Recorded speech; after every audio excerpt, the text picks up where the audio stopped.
Channel 8 Eyewitness News at 5. And I start back towards the flame, and people were saying, "You got to get away. You got to get away. The gas line is not secured."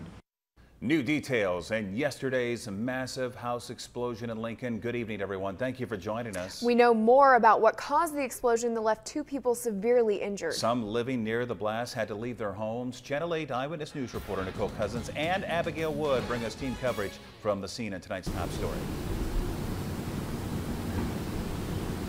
That's right, Rod and Megan. At this point, investigators believe that this explosion caused by something inside the home. So there were no external factors, but the force, the sheer magnitude of this blast has investigators questioning how all that gas, if it was gas, got built up inside, and now they're trying to work to determine that source.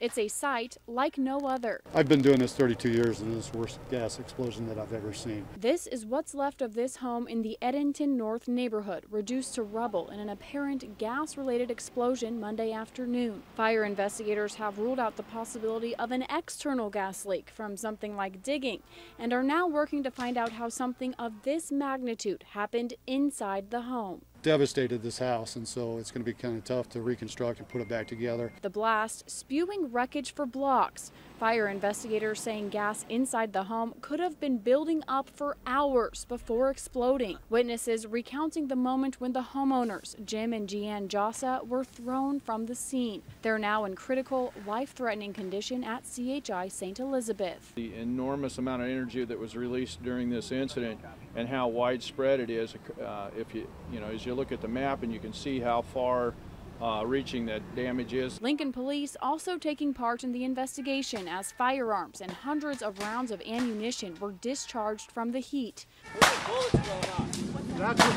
Fire officials thankful those guns weren't loaded. If one of those rounds were chambered and it was given some direction, if you will, fired out of a gun, then we have a great concern for both bystanders and our responders. But the question still remains how the gas buildup happened. Tonight, officials urging homeowners to have vigilance. If you smell natural gas or feel something's wrong inside your home, call for help immediately.